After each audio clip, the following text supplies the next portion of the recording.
Bonsoir à toutes et à tous et bienvenue dans Débrief du Conseil, votre émission consacrée donc à l'analyse des grandes décisions gouvernementales et de leur impact sur la vie nationale. Ce soir, nous nous intéressons donc à une réforme importante pour la décentralisation et le développement local. Le gouvernement a adopté un décret qui précise désormais les conditions dans lesquelles une commune peut changer donc de statut.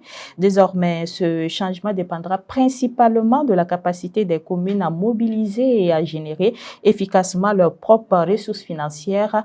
À travers donc cette réforme, les autorités entendent encourager une meilleure gouvernance locale, renforcer donc l'autonomie financière des collectivités territoriales et promouvoir donc un développement plus équilibré sur l'ensemble du territoire national. Que faut-il donc comprendre concrètement de ce décret? Quel changement donc peut-il apporter dans la gestion des communes et dans la vie des populations? Voici autant de questions qui trouveront réponse donc dans cette émission. Et pour en parler, nous avons le plaisir donc de recevoir le camarade Niblé Nianou. Niblé Nianou, bonsoir et bienvenue. Bonsoir à vous et bonsoir à tous les camarades de Kaziba TV ainsi que à nos téléspectateurs et téléspectatrices qui nous suivent d'ici et d'ailleurs. Un réel plaisir pour moi d'être en cet endroit. Merci à vous. Vous êtes analyste politique. Merci surtout pour votre disponibilité. Alors, le gouvernement donc vient d'adopter un décret qui encadre donc le changement de statut donc des communes. Concrètement, qu'est-ce qui change à travers donc cette réforme? Merci à vous pour cette question qui nous a été posée. D'abord, ce qu'il faut savoir est que cela s'inscrit dans la vision globale de la redynamisation menée par la révolution progressiste et populaire.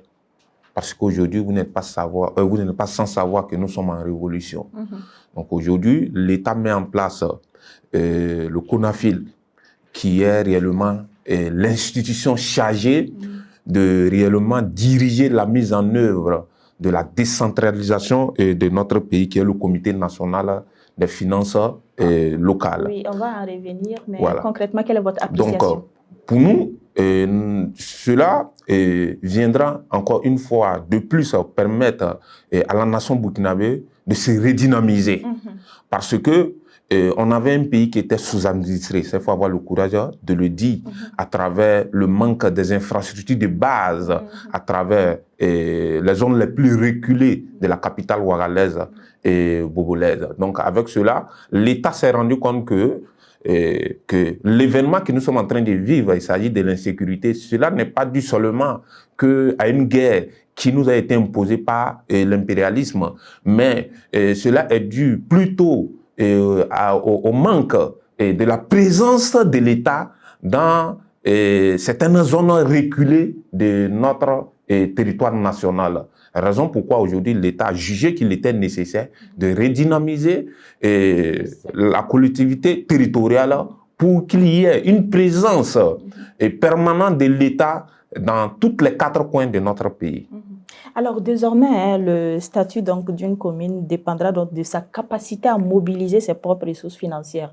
Alors pourquoi les autorités ont-elles fait le choix de placer la performance financière au cœur donc de cette évaluation? Et ce qu'il faut comprendre, avant la mise en œuvre de l'administration territoriale burkinabé était plus financée par les ressources venant d'ailleurs à travers les institutions de Bretton Woods qui permettaient de construire les infrastructures de base et les infrastructures de développement. Mais aujourd'hui, l'État change de cap parce que nous sommes en révolution progressiste et populaire. Et quiconque parle de populaire parle du peuple. Donc la capacité revient à la population locale de mobiliser elle-même des ressources pour pouvoir réellement construire son développement. Parce que ce qu'il faut savoir, aujourd'hui, le gouvernement a compris, la RPP a compris que si nous voulons développer notre Burkina Faso, le peuple burkinabé ne doit pas être étranger à ce développement. Il faut que le peuple soit le premier acteur direct de la mise en œuvre de son développement local. D'où la capacité de mobilisation des ressources par les populations locales.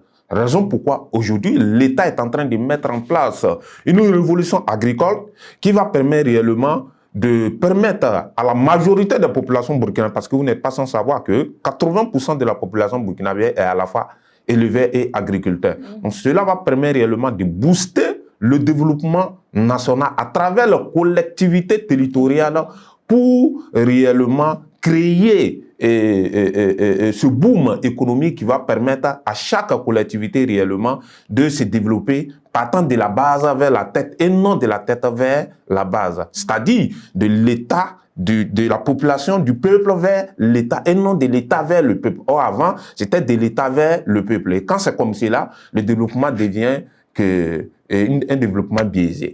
Alors, à écouter votre argumentaire, on a comme l'impression qu'avant, les collectivités dépendraient donc des financements extérieurs et l'innovation majeure, c'est que cette fois-ci, ils seront eux-mêmes en mesure de pouvoir mobiliser leurs propres ressources. Est-ce que là, on peut dire que le gouvernement veut responsabiliser les communes?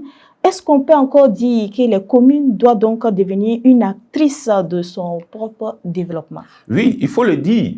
Et le peuple burkinabé, et en particulier et africain en général, ont été réellement infantilisés, déresponsabilisés à travers le système plutocratico-démocratique, c'est-à-dire la démocratie successive actuelle et à travers le financement venant des institutions de Bretton Woods. Et aujourd'hui, le gouvernement a compris que il faut responsabiliser le peuple. Et pour responsabiliser le peuple, il faut que le peuple lui-même prenne conscience qu'il est le facteur premier de la renaissance d'une économie véritable. Et c'est ce que toutes les nations aujourd'hui, qui sont objets d'un développement quelconque, sont arrivées à faire. Et aujourd'hui, l'État a compris cette nécessité-là. Et c'est ce qui amène l'État réellement à mettre le peuple au centre du développement, en lui donnant les outils qu'il faut pour réellement construire ce développement en partant sur la base de nos potentialités socio-économiques, qui est d'abord le secteur de l'agriculture, et après le secteur secondaire avec la naissance de la Sonara populaire, voilà, etc., pour mettre le peuple au centre du développement national et à travers la sécurisation du territoire national, la naissance des VDP et que nous sommes en train de voir un peu partout sur toute l'étendue du territoire national. Donc aujourd'hui, le peuple devient acteur de son propre développement dans tous les différents compartiments qui permettent réellement d'affirmer la souveraineté d'un État vrai. Alors, on dit que les collectivités, donc, où la commune ne sera pas évaluée en fonction des activités qu'il mène, mais en fonction de la mobilisation donc, des ressources.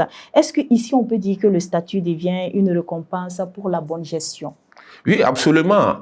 Et avec cela, chaque peuple sera réellement acteur de son propre développement et il aura réellement une compétition entre les différentes collectivités territoriales. Et à partir du moment où il y a une compétition entre les différentes collectivités territoriales, cette compétition, la question que nous devrons nous poser à savoir, est-ce que cette compétition sera positive ou négative? Pour nous, ça sera positif parce qu'on parle du développement.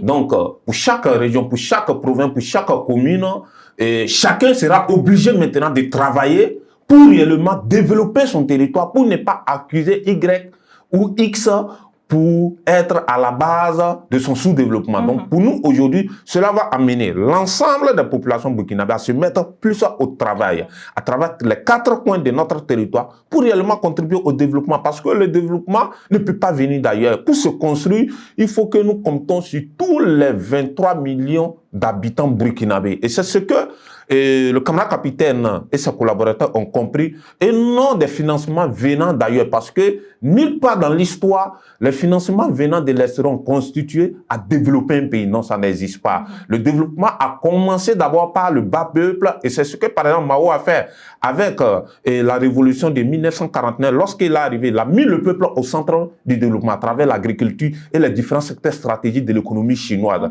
Et même aux États États-Unis, etc. Tous les pays aujourd'hui qui se sont développés sont passés par là. Et c'est après cela que l'État maintenant peut juger nécessaire de faire appel à certaines institutions pour réellement financer certains secteurs stratégiques pour permettre à la population réellement d'être encore plus active dans la production du développement national. Alors, pour les populations, hein, quels bénéfices concrets peut-on donc attendre donc, de communes mieux organisées et financièrement performantes? Oui, et à ce niveau, ce qu'il faut comprendre, c'est que cela d'abord va affirmer la souveraineté et la gouvernance de l'État sur toute l'étendue du territoire national. Parce que cela va permettre réellement de mettre en œuvre l'efficacité de l'État au niveau du transfert des fonds à travers la collectivité territoriale. Et cela va encore permettre réellement de voir dans quelle mesure où les problèmes, où il y a l'inefficacité du transfert des fonds à travers un certain nombre de collectivités territoriales. Et cela va permettre à l'État réellement de réorienter les fonds à travers les domaines dans lesquels la population en a réellement besoin pour réellement contribuer à son développement. Parce que lorsque les fonds d'un État sont mal répartis, une chose est sûre, que cela va créer un écart entre le gouvernant et le gouverné. Et c'est ce qui crée généralement les différents soubresauts que nous sommes en train de vivre à travers l'écart recherché entre l'État et les populations locales. Mais lorsque les fonds sont bien répartis, une chose est sûre, que cela crée la stabilité nationale et cela permet à la population réellement d'être en conformité avec l'État et de contribuer au développement socio-économique de notre nation. Alors, nous sommes donc presque à la fin donc, de notre émission. Hein. Dernière question. Au-delà donc de l'aspect administratif, ce décret ne traduit-il pas donc la volonté de créer une véritable culture de performance, de bonne gouvernance et surtout donc de redevabilité au sein des collectivités? Oui, absolument.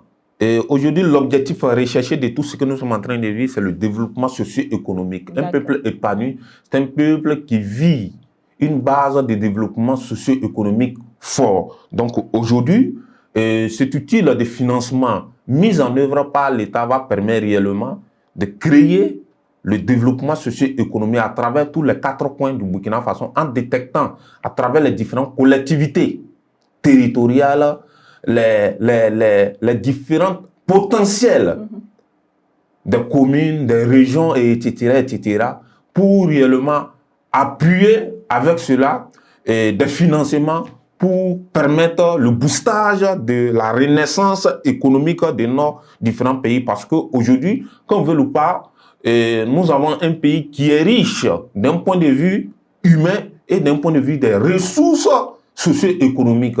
Donc aujourd'hui, l'État est dans un rôle d'abord de détecter les différentes potentialités, mais lorsqu'on détecte les potentialités, il faut chercher des fonds pour financer ces potentialités-là, pour créer le développement à travers tous les 4 coins du Burkina Faso, parce que cela va réduire considérablement l'exode rural. Aujourd'hui, qu'est-ce qui fait que les gens viennent vers Ouagadougou et Bobo? C'est parce que dans les 4 coins du territoire national, il y a réellement le manque d'employabilité. Et le manque d'employabilité fait qu'il y a une grande majorité de la population qui est obligée de se replier, venir vers les grandes villes, ce qui crée le banditisme, le vol, ce qui crée réellement la désunification du vivre ensemble. Donc aujourd'hui, l'État veut répartir le développement sur toute l'étendue du territoire national pour permettre à chaque citoyen de s'épanouir, quel que soit là où il sera. Voilà qui est bien dit. Merci beaucoup, camarade Niblé Niano. Je rappelle donc que vous êtes analyste politique. Merci pour ces analyses et éclairages et merci surtout pour votre disponibilité. Ainsi prend fin donc cette émission. Ce qu'il faut retenir, c'est que ce décret va bien au-delà donc d'un simple changement administratif. À travers donc cette réforme, le gouvernement cherche à encourager les communes à mieux mobiliser donc les ressources, à renforcer leur autonomie financière et à assumer pleinement leur leur rôle dans le développement local. L'objectif étant donc de bâtir des collectivités territoriales plus responsables, plus performantes et davantage capables donc de répondre aux attentes des populations. Madame, Monsieur, merci donc pour votre fidélité. À très bientôt pour un nouveau numéro. Merci pour votre fidélité à Débrief donc du Conseil. D'ici là, portez-vous bien. Agréable soirée à toutes et à tous. Bonsoir.